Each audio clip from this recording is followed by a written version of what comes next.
किसी ने सही कहा है, दौलत के साथ यदि आपने कमाई हो दिलदारी भरपूर, तो सच मानिएगा आप जैसा कोई नहीं हुजूर।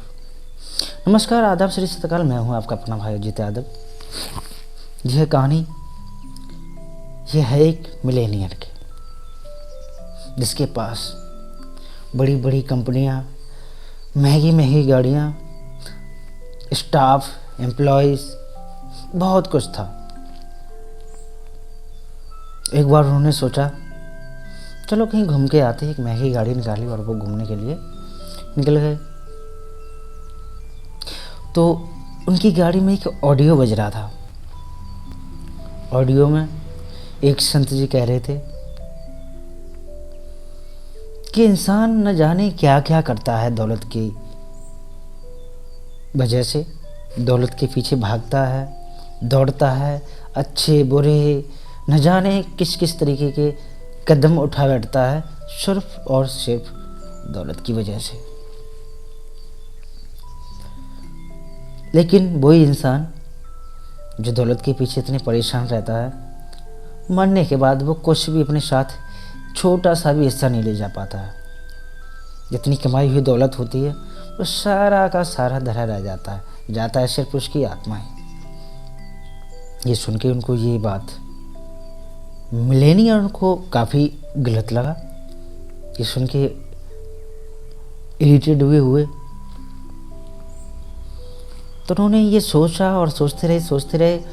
अपने ऑफिस में जाके पूरे स्टाफ को बुलाया, एक मीटिंग की।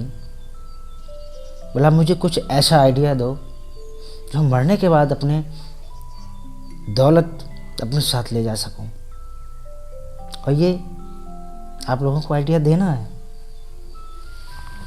ये सुन के सारे स्टाफ सोचने लगे, आज बॉस को हुआ क्या, ये कैसे संभव है कि मरने के बाद दौलत साथ में ले जा सके। लेकिन बॉस के सामने अपनी जो राय रख तो नहीं सकते थे उस टाइम पे। ये सुन के वो कह के चले गए और ये काफ़ी चिंतित हुए इस बात को लेके। फिर उसके बाद अचानक एक स्ट्रेंजर आया, यानी कि एक अनजान व्यक्ति आया और मिलेनियर से पूछा, लगता है मास्टर जी आज आप काफ़ी चिंतित हैं, क्या मैं आपकी चिंता का राज जान सकता हूँ ताकि मैं आपके लिए कुछ कर सकूँ। मिलेनियर ने उस स्ट्रेंजर की तरफ देखा और कहा, क्या जो हम चिंता से चिंतित हैं क्या उसको आप सॉल्व कर सकते हो। हाँ, कोशिश करूँगा, बिल्कुल, यदि होगा तो बिल्कुल मैं आपकी समस्या का समाधान करूँगा। उन्होंने बताया कि मैं सोचता हूँ मेरे पास अपार धन दौलत है, महंगी महंगी गाड़ियाँ हैं, बंगले हैं, फैक्ट्रीज हैं, और बहुत बड़ा हमारा स्टाफ है, हमारे अंडर बहुत सारे एम्प्लॉयज़ काम कर रहे हैं। इसके साथ साथ हम जब हमारी मृत्यु होगी तो क्या मैं अपने साथ धन दौलत ले जा सकता हूँ। उस अनजान शख्स ने मिलेनियर की तरफ देखा और कहा, बिल्कुल ले जा सकते हो आप। क्या मुझे एक प्रश्न का उत्तर देंगे आप। मिलेनियर ने कहा, जी हाँ।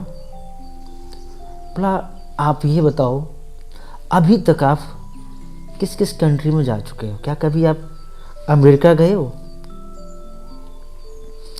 मिलेनियर ने कहा, हाँ, अमेरिका गया हूँ मैं, यूके गया और रसिया, न जाने कहाँ, लगभग मैं सारी कंट्री में घुमा हुआ हूँ। बोला, अच्छा, तो ये बताओ मुझे सबसे पहले आपने क्या किया।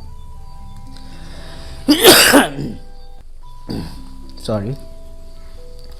तो मिलेनियर ने कहा, सबसे पहले मैंने अपनी जो इंडियन करेंसी थी उसको एक्सचेंज किया, क्योंकि वहाँ पे हमारी इंडियन करेंसी का कोई वैल्यू नहीं है। डॉलर में कन्वर्ट किया, उसके बाद हम वहाँ घूमने निकल गए।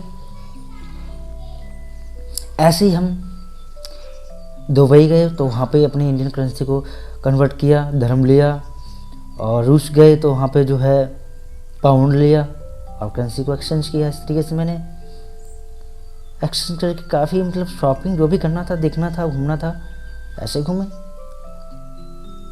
तो जो अनजान व्यक्ति था वो मुस्कुराए और बोले, ठीक उसी तरह आपकी जो कमाया हुआ धन है, स्वर्ग में जाके उसका कोई ही मोल नहीं है, कोई वैल्यू नहीं है। हाँ, इतना है, आप इसे कन्वर्ट करके ज़रूर आप वहाँ पे इसे अपने साथ ले जा सकते हो। तो मिलेनियर ने कहा, हाँ तो वही तो बताओ मुझे, आखिर मुझे कन्वर्ट कैसे करना है, मैं ले जाना चाहता हूँ, इतना कमाया है धन तो ज़्यादा नहीं, कुछ तो हिस्सा ले जाना चाहता हूँ मैं वहाँ। बोला बिल्कुल,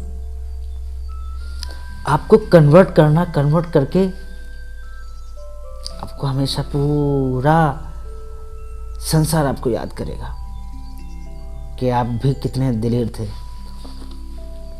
सबसे पहले आपको जितने गरीब हैं, जो हेल्पलेस हैं, जो बुजुर्ग हैं, जिनकी कोई आस औलाद नहीं है, या जिनकी भी है वो छोड़ के चले गए कहीं, ऐसा होता है अक्सर,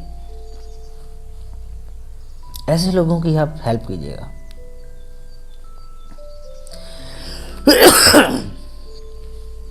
और जहाँ कोई किसी बीमारी से लेके पीड़ित है और वो इतना सक्षम नहीं है जो कि वो अपनी बीमारी का इलाज करा सके, तो ऐसे लोगों की मदद कीजिएगा। सारा पैसा अपना ऐसे ही कन्वर्ट करते चले जाओ, और ये एक जो वहाँ पे धर्म, पाउंड या डॉलर बोलते हैं, तो इसकी जगह होता पुण्य। आपका जो पैसा एक्सचेंज होके पुण्य में बदल जाएगा, और ये पुण्य आपके साथ स्वर्ग तक जाएगा। बल्कि स्वर्ग तक ही नहीं, पूरा संसार आपको याद करेगा कि क्या आप एक इंसान थे। इस तरीके से आपका सारी पुण्य, कमाया हुआ पुण्य आपके स्वर्ग तक साथ जाएगा। जी हाँ दोस्तों, आपको इस कहानी से क्या शिक्षा मिली? यदि आपको इस कहानी से कोई शिक्षा मिली हो तो प्लीज़ मुझे कमेंट करके बताइएगा। और आपको भी कोई भी असहाय मिलता है जहाँ तक आप एलिजिबल हैं, ठीक, तो उसकी सहायता करने के लिए बिल्कुल न मुकरें, जहाँ तक हो कोशिश करें, सहायता करें। यदि कर पाने में सक्षम हैं तो बस प्यार और इंसानियत का परिचय देते चलें। इसी के साथ हमको दीजिएगा इजाज़त अजीत को, और आगे फिर हम लेके आएंगे कोई नई कहानी। तब के लिए bye, thank you for watching my video.